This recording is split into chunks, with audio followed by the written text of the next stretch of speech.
யுத்தம் வேண்டும் என்று சொல்லுகிறார்களே நரேந்திர மோடியும் அமித்ஷாவும் ராஜ்நாத் சிங்கும், அப்படி ஒரு யுத்தத்தை தேடுகிறதா பாகிஸ்தான்? அப்படி யுத்தத்தை திணிப்பதற்கு இந்திய அரசு முனைகிறதா?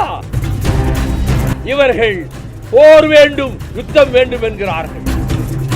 ஆனால் அப்பாவி முஸ்லிம்கள் என்ன செய்தார்கள்? போர் கூடாது என்பது என்னுடைய கருத்து.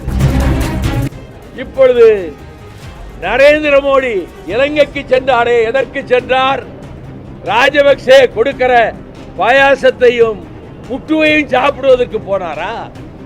அங்கே உள்ள ஈழ தமிழ் பிரதிநிதிகளை அழைத்து உங்கள் குறை என்ன என்று கேட்டாரா?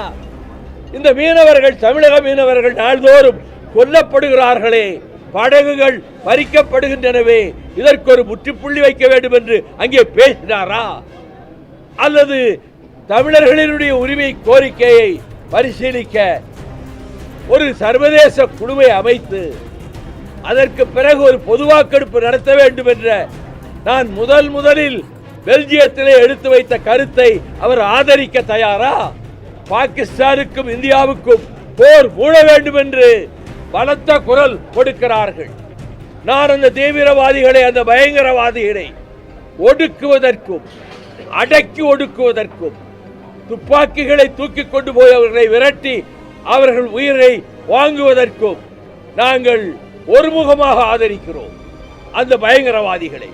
ஆனால் யுத்தம் வேண்டும் என்று சொல்லுகிறார்களே நரேந்திர மோடியும் அமித்ஷாவும் ராஜ்நாத் சிங்கும், யுத்தத்தில் எத்தனை குழந்தைகள் கொல்லப்படுவார்கள், எத்தனை பெண்கள் கொல்லப்படுவார்கள், எத்தனை வயது மூத்தவர்கள் கொல்லப்படுவார்கள், தீவிரவாதத்துக்கு சற்றும் தொடர்பில்லாத லட்சக்கணக்கான மக்கள், பாகிஸ்தான் மக்கள் கொல்லப்படுவார்கள். அவன் பதிலுக்கு வீசுகிற குண்டுகளில் இங்கே இருக்கிற அப்பாவி மக்கள், குழந்தைகள், தாய்மார்கள் இந்தியாவிலே கொல்லப்படுவார்கள்.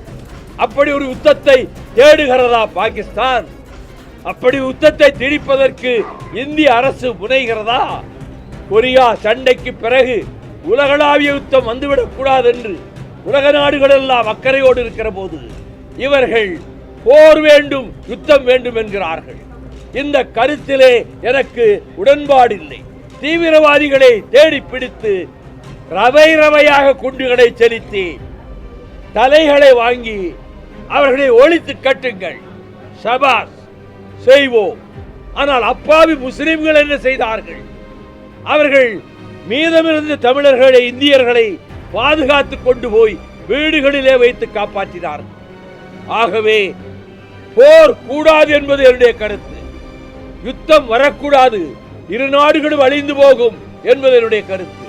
தீவிரவாதிகளை ஒடுக்குவதற்கு, பயங்கரவாதிகளை ஒடுக்குவதற்கு எடுக்கின்ற முயற்சிகள் அனைத்தையும் பாராட்டி ஆதரிக்கிறோம். இதுதான் இந்த இந்திய அரசியல் நிலைமையில் இந்த போர் மேகங்கள் சூழ்ந்திருக்கின்றனவே, இது பெரும் பயத்தை தருகிறது.